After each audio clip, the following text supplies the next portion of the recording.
दोस्तों, कहते हैं कि समय बहुत बलवान होता है। समय में वो ताकत होती है जो रातों रात राजा को रंग और रंग को राजा बना सकती है। विद्वानों ने भी कहा है कि होनी बहुत बलवान होती है। विधि के विधान को कोई नहीं मिटा पाया। क्या यह बात सच है? क्या एक झूठ? चलिए एक पौराणिक कहानी के माध्यम से इस बात को समझाने का प्रयास करते हैं। दोस्तों, यह कहानी बड़ी ही शिक्षाप्रद, महत्वपूर्ण और ज्ञानवर्धक है। मेरा आपसे निवेदन है कि कहानी के अंत तक हमारे साथ में बने रहना। नमस्कार दोस्तों, बहुत समय पहले की बात है। एक नगर से दूर एक महात्मा का आश्रम था। वह सभी शास्त्रों और वेदों का ज्ञान रखते थे। उसके चर्चे बहुत दूर दूर तक फैले हुए थे। उसके पास दूर दूर से लोग अपना भाग्य दिखाने के लिए आते थे। वह महात्मा बहुत ही ज्ञानी थे। जिन लोगों का भी भाग्य देखकर उन्हें बताते थे, वह बात सच साबित होती थी। दूर से ही उनका भाग्य पढ़कर यह बता देते थे कि उनके भाग्य में क्या लिखा हुआ है। भूतकाल, भविष्य और वर्तमान तीनों कालों का ज्ञान रखते थे। उसी नगर में एक पति और उसकी पत्नी रहते थे। उसकी पत्नी धर्म और आस्था में बहुत विश्वास रखती थी। उनके कोई संतान नहीं थी। गांव के लोगों से सुना था कि गांव में एक महात्मा है जो किसी का भी भाग्य बता देते हैं कि उसके भाग्य में क्या लिखा है। उन्होंने सोचा कि क्यों ना हम भी एक बार उस महात्मा के दर्शन कर, और अगली सुबह वह पंडित और उसकी पत्नी उस महात्मा से मिलने के लिए निकल जाते हैं। वे दोनों उस महात्मा के आश्रम आकर रोने लग जाते हैं। महात्मा दोनों को चुप कराते हुए पूछते हैं, बेटा रो मत, तुम्हें क्या दुख है मुझे बताओ, मैं कोई ना कोई समाधान जरूर निकाल लूंगा। तब पंडित कहता है, गुरुदेव, हमारे कोई संतान नहीं है। यह दुख हम दोनों को हर दिन अंदर सिखाता रहता है। हमने आपका बहुत नाम सुना है, तभी हम आपके पास आए हैं। आप हमारा भाग्य देखकर बताओ कि हमारे जीवन में पुत्र सुख है या नहीं। फिर महात्मा कहते हैं, तुम चिंता मत करो। तभी महात्मा पंडित की पत्नी को आश्रम के मंदिर से 2 सेब लाकर देता है और कहता है, इनको आप दोनों पति पत्नी खा लेना, तुम्हें अवश्य ही संतान प्राप्ति होगी। उसके बाद वह दोनों महात्मा को प्रणाम करके वहां से अपने घर चले आते हैं।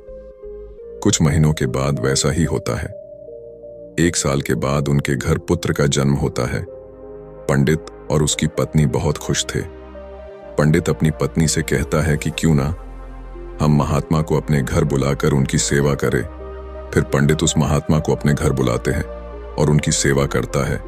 और पंडित अपने बेटे का नामकरण करवाता है और उसके बेटे का नाम अर्जुन रखते हैं।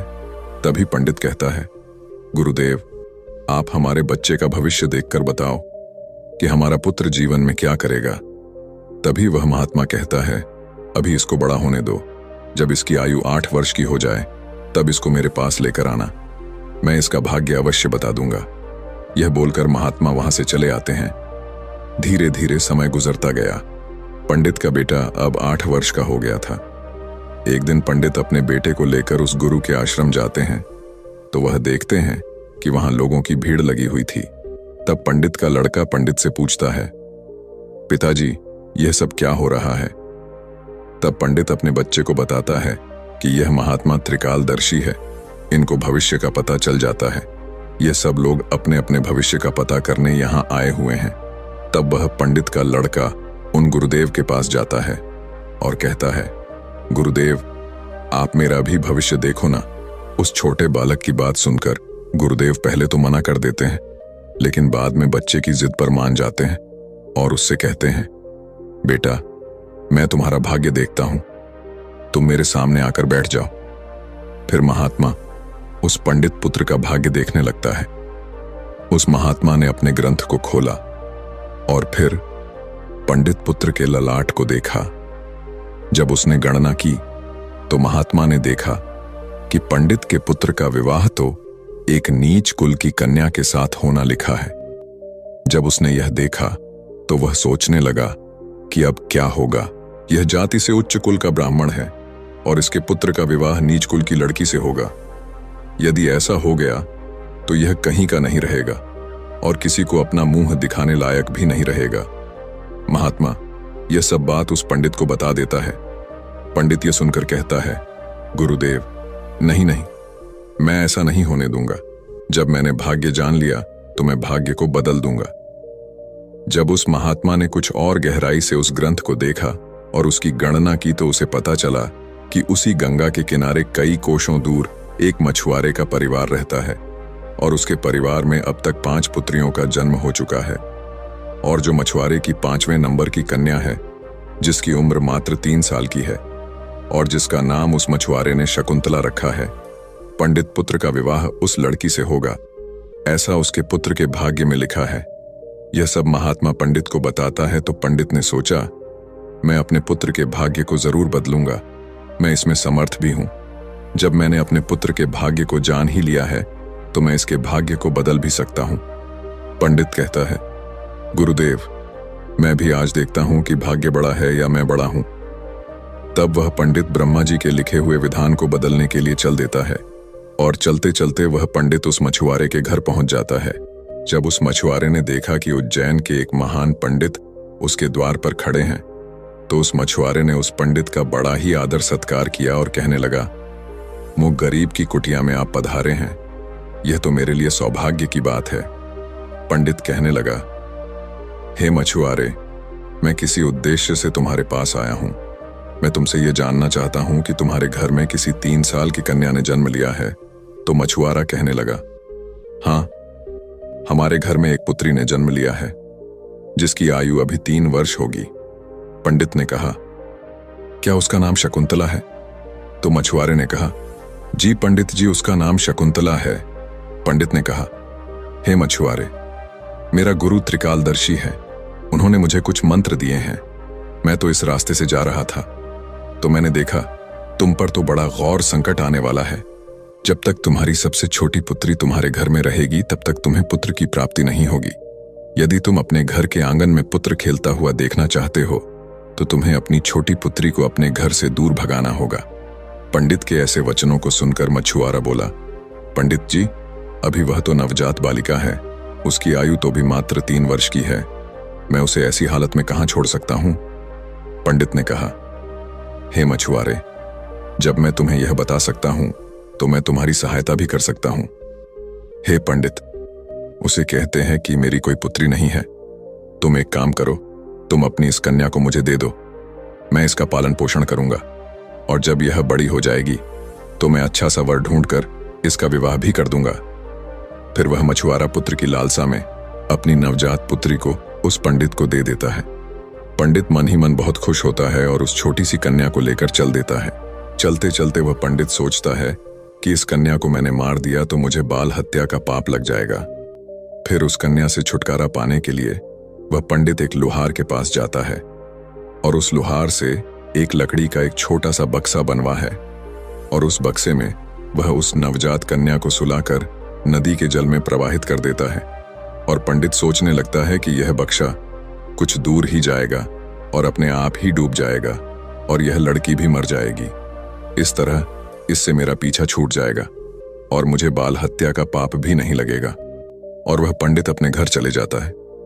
परंतु इस दुनिया का क्या कोई ऐसा व्यक्ति है जो किसी के भाग्य को बदल सके?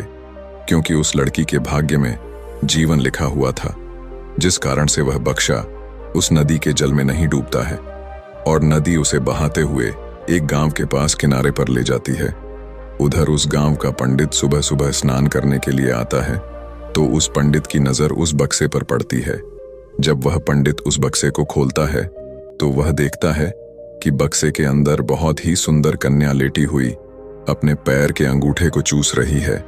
वह पंडित संतानहीन था और गंगा जी से रोज संतान प्राप्ति की प्रार्थना करता था। उस बच्ची को देखकर वह पंडित सोचने लगा कि गंगा जी ने मेरे लिए इस पुत्री को मेरी संतान बनने के लिए ही भेजा है और मेरी प्रार्थना गंगा जी ने स्वीकार कर ली है। और इस तरह वह पंडित उस कन्या को लेकर अपने घर के लिए चल देता है। जब पंडित अपने घर पहुंचा और उस पुत्री को अपनी पत्नी को दिखाया तो उसकी पत्नी कहने लगी, आप यह किसकी पुत्री ले आए? यह बड़ी ही सुंदर है। तो पंडित जी कहने लगे, गंगा जी ने हमारी प्रार्थना स्वीकार कर ली और इस कन्या को हमारी संतान के रूप में हमारी झोली में डाल दी है। आज से हमारी यह इकलौती पुत्री है। इसका हम बड़े अच्छे से पालन पोषण करेंगे और इसे अच्छे संस्कार देंगे। इसे किसी चीज की कोई कमी नहीं होने देंगे। इस प्रकार वह पंडित और उसकी पत्नी उस कन्या का पालन पोषण करने लगे। समय गुजरा और समय के साथ साथ वह कन्या भी बड़ी हुई। जैसे जैसे वह लड़की बड़ी होती गई, वैसे वैसे उसकी सुंदरता में चार चांद लगते गए। वह इतनी सुंदर थी जैसे कोई इंद्र की अप्सरा हो। फिर जब लड़की थोड़ी और बड़ी हुई तो एक दिन पंडिताई ने अपने पति से कहा, सुनते हो, हमारी बिटिया अब बड़ी हो गई है और इसकी विवाह की भी उम्र हो गई है। आप कहीं जाकर वर ढूंढकर हमारी बिटिया की शादी कर दो। पत्नी की यह बात सुनकर वह पंडित अपनी इकलौती पुत्री के लिए वर देखने के लिए चल देता है। जब आसपास में उसके लायक कोई वर नहीं मिलता है तो पंडित जी अपनी पुत्री के लिए वर की तलाश करते करते उज्जैन नगरी में पहुंच जाते हैं। वहां जाकर लोगों से पूछते हैं कि यहाँ कोई ऐसा ब्राह्मण परिवार है जिसका कोई पुत्र विवाह के योग्य हो तो बताओ। उज्जैन के लोग उस पंडित के बारे में बताते हैं जिसने उस लड़की को नदी में बहा दिया था। उनका बहुत ही संस्कारी परिवार है और उन पंडित का एक इकलौता पुत्र है और उसकी उम्र भी विवाह के योग्य है। पंडित जी, आपकी बात उन पंडित के पास बन जाए तो आपकी पुत्री बहुत ही सुखी रहेगी। उन लोगों की बात सुनकर पंडित जी उस पंडित के घर अपनी बेटी की शादी करने के लिए चल देता है। जब वह पंडित के घर पहुंचे और उस पंडित से मिले और जब पंडित जी ने अपनी पुत्री की सुंदरता के बारे में बताया और पंडित को अपने आने का मकसद बताया कि मेरी एक पुत्री है और उसका विवाह हम आपके पुत्र के साथ करना चाहते हैं, तो वह पंडित भी बड़ा खुश हुआ कि चलो, मेरे पुत्र के जो भाग्य में लिखा था अब वह बदल गया है और एक ब्राह्मण अपनी पुत्री की शादी के लिए मेरे पास आया है। वह पंडित उस ब्राह्मण की उस बिटिया से अपने पुत्र की शादी करने के लिए तैयार हो जाता है और फिर विवाह का समय निश्चित भी हो जाता है और वह ब्राह्मण खुशी खुशी अपने घर चला जाता है और अपनी पत्नी से सारी चर्चा करता है। फिर कुछ दिन बाद वह दिन भी आ जाता है जिस दिन पंडित की पुत्री और उस पंडित के पुत्र की शादी होनी होती है। फिर वह पंडित अपने पुत्र की बारात लेकर उस पंडित के गांव की तरफ चल देता है और सोचता जा रहा है कि मैंने अपने पुत्र का भाग्य बदल दिया। जो उस महात्मा ने कहा था मैं उसको भी बदल दूंगा। आज मैं अपने पुत्र का भाग्य बदल दूंगा। लेकिन पंडित को पता नहीं था कि विधाता का लिखा कोई नहीं मिटा सकता। उसे विधाता भी नहीं मिटा सकते। जो लिख दिया वह तो अटल है।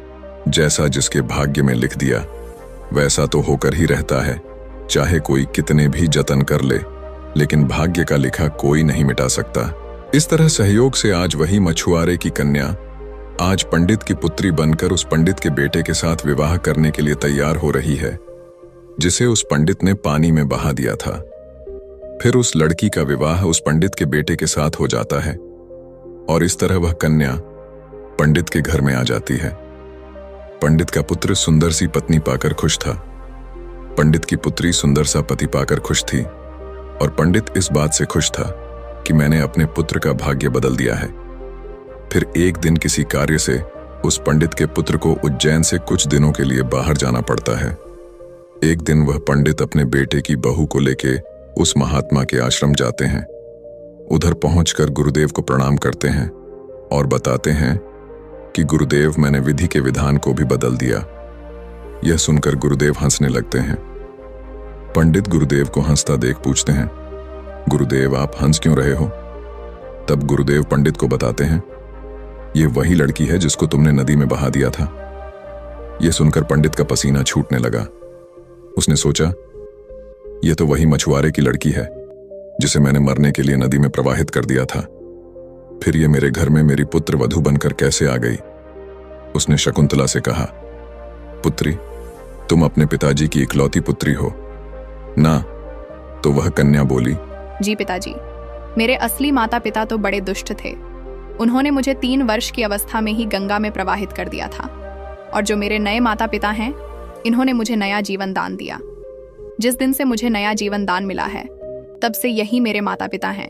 जब पंडित ने यह साबित कर लिया कि यह वही मछुआरे की लड़की है तो पंडित ने इस शकुंतला से निजात पाने के लिए एक युक्ति निकाली और अपने बेटे की बहू से बोला, बेटी, तुम पहली संतान पुत्र पाना चाहती हो तो मेरे साथ तुम्हें समुद्र पर चलना होगा। जब दोनों ससुर और पुत्र वधू समुद्र पर पहुंचे तो पंडित ने अपने हाथ से एक अंगूठी निकाली और उस अंगूठी को दिखाते हुए समुद्र में फेंक दिया और उससे कहा, बेटी, जिस दिन तुम्हें यह अंगूठी मिल जाए उसी दिन तुम अपने घर आ सकती हो। यह अंगूठी नहीं मिली और तुम अपने पिता के घर पहुंच गई या मेरे घर आ गई तो तुम अपने पति को खो दोगी। इसलिए तब तक तुम्हें कहीं नहीं जाना है जब तक यह अंगूठी तुम्हें ना मिल जाए। यदि तुम मेरे वचनों को मानोगी तो तुम्हें अवश्य ही पुत्र की प्राप्ति होगी और तुम्हारा भाग्य भी जाग उठेगा। ऐसा कहकर वह पंडित उसको समुद्र के किनारे पर छोड़कर वापस अपने घर को लौट गया। शकुंतला ने काफी प्रयास किया लेकिन अंगूठी नहीं मिली। जब अंगूठी नहीं मिली तो वह बेचारी एक रास्ते की तरफ चल दी, क्योंकि ना तो वह अपने पिता के घर जा सकती थी और ना ही अपने पति के घर जा सकती थी। फिर चलते चलते जब वह आगे बढ़ी तो सामने से एक राजपूताना परिवार आता हुआ दिखाई दिया जो अपने गांव की तरफ जा रहा था। जब उस राजपूत परिवार ने उस लड़की को देखा तो कहने लगे, बेटी, इस जंगल में तुम अकेली कैसे घूम रही हो? यहाँ तो बहुत ही जानवर रहते हैं। तो वह कन्या बोली, क्या बताऊं, मैं विपत्ति की मारी हूँ और मेरा इस दुनिया में कोई नहीं है। तो वह राजपूत परिवार बोला, बेटी, अगर तुम चाहो तो हमारे साथ चल सकती हो। जब शकुंतला ने यह सुना तो वह सहज गई, उनके साथ चलने के लिए तैयार हो गई। इस तरह शकुंतला को उस राजपूत परिवार ने अपने घर खाना बनाने के लिए रख लिया। जो राजपूत परिवार का मुखिया था वह उस पंडित का बहुत ही घनिष्ठ मित्र था। कुछ समय बाद उधर जब पंडित का लड़का अपने घर आया और उसने अपने पिताजी से शकुंतला के बारे में पूछा तो पंडित ने झूठ बता दिया कि गंगा स्नान करते समय तुम्हारी पत्नी शकुंतला डूबकर मर गई। जब पंडित के लड़के ने यह सुना तो उसे काफी दुख हुआ। उधर राजपूत परिवार जिस गांव में निवास करता था उस गांव का एक पंडित अपने लड़की का रिश्ता लेकर उसी पंडित के घर पहुंच गया। उस पंडित ने पंडित से जब अपनी पुत्री के विवाह के लिए प्रस्ताव रखा तो पंडित ने उस पंडित से कहा, हम अपने पुत्र के साथ तुम्हारी पुत्री का विवाह तो कर लेंगे, लेकिन विवाह से पहले हम तुम्हारी पुत्री को देखेंगे और उसके बाद ही विवाह करेंगे। क्योंकि पंडित को डर था कि कहीं मछुआरे की वही कन्या फिर से विवाह ना कर ले जो उसके लड़के के भाग्य में लिखी है। वह पंडित उस पंडित की शर्त मानने के लिए तैयार हो गया और अपने गांव को वापस लौट गया। अब पंडित अपने पुत्र के लिए लड़की देखने को उस पंडित के गांव की तरफ चल दिए। उधर जो अंगूठी उस पंडित ने समुद्र में फेंकी थी उसे एक मछली निगल गई। एक दिन किसी मछुआरे ने समुद्र में जाल फेंका तो उसे वही मछली मिली जो अंगूठी निकल गई थी। उस जाल में वह फंस गई। मछुआरा पकड़ी हुई। मछली को बेचने के लिए वहीं पहुंच गया जहां वह राजपूत परिवार रहता था। परिवार के मुखिया को मछली खाना बहुत ही पसंद था, इसीलिए उस राजपूत ने उस मछुआरे से उस मछली को खरीद लिया और उस मछली को ले जाकर शकुंतला से कहा, बेटी, क्या तुम मेरे लिए मछली पका दोगी? तो शकुंतला बोली, जी पिताजी, मैं मछली तो नहीं खाती हूं, लेकिन आपके लिए जरूर बना दूंगी। इस प्रकार वह मछली लेकर रसोई में काटने लगी। जब शकुंतला ने उस मछली को काटा तो उसके पेट में से वही अंगूठी निकलकर जमीन पर गिर पड़ी। जब शकुंतला ने उस अंगूठी को देखा तो वह पहचान गई और अंगूठी पाकर बहुत खुश हुई। उधर वह पंडित अपने पुत्र को लेकर पंडित के गांव में पहुंचा और अपने बेटे से कहने लगा, हे पुत्र, इस गांव में हमारे घनिष्ठ राजपूत मित्र रहते हैं। पहले हम उनके पास चलते हैं, उसके बाद हम तुम्हारे लिए लड़की देखने पंडित जी के घर जाएंगे। पंडित के बेटे ने जब अपने पिता के ऐसे वचनों को सुना तो वह बोला, पिताजी, जो आपको अच्छा लगे वैसा ही कीजिए। फिर वे दोनों उस राजपूत के घर पहुंचे। राजपूत ने जब अपने मित्र पंडित को आते हुए देखा तो वह भी बहुत खुश हुआ और उनका पहले की भांति आदर सत्कार किया। आदर सत्कार करके उन्हें अपने पास में बिठाया और उसने शकुंतला को आवाज दी, बेटी, हमारे मित्र आए हैं, जरा उनके लिए पानी का इंतजाम करो। जब शकुंतला पानी लेकर आई तो शकुंतला ने पंडित को देखा, पंडित ने शकुंतला को देखा। फिर जब पंडित के लड़के ने शकुंतला को देखा तो वह कहने लगा, पिताजी, आपने मुझसे झूठ क्यों बोला कि शकुंतला मर गई? मेरी पत्नी तो जिंदा है और यह आप जानते हैं, और यह जानते हुए भी आपने मेरा विवाह किसी अन्य लड़की से करने की कैसे सोची? तो वह पंडित दुख ही मन से कहता है, पुत्र, मैं भटक गया था। मैं विधाता के लिखे भाग्य को बदलने के प्रयास में इतना नीच कर्म कर बैठा कि कुछ पूछो ही मत। फिर उसने पूरी कहानी सभी को सुना दी और कहने लगा, मुझे अपने ऊपर कुछ ज्यादा ही घमंड हो गया था, जो विधाता के लिखे को मिटाने चला था। मैंने लाख कोशिश की, लेकिन हुआ वही जो तेरे भाग्य में लिखा था। यह कहकर उसने अपने बेटे की बहू से माफी मांगी और आदर सत्कार से उसे घर लेकर गए।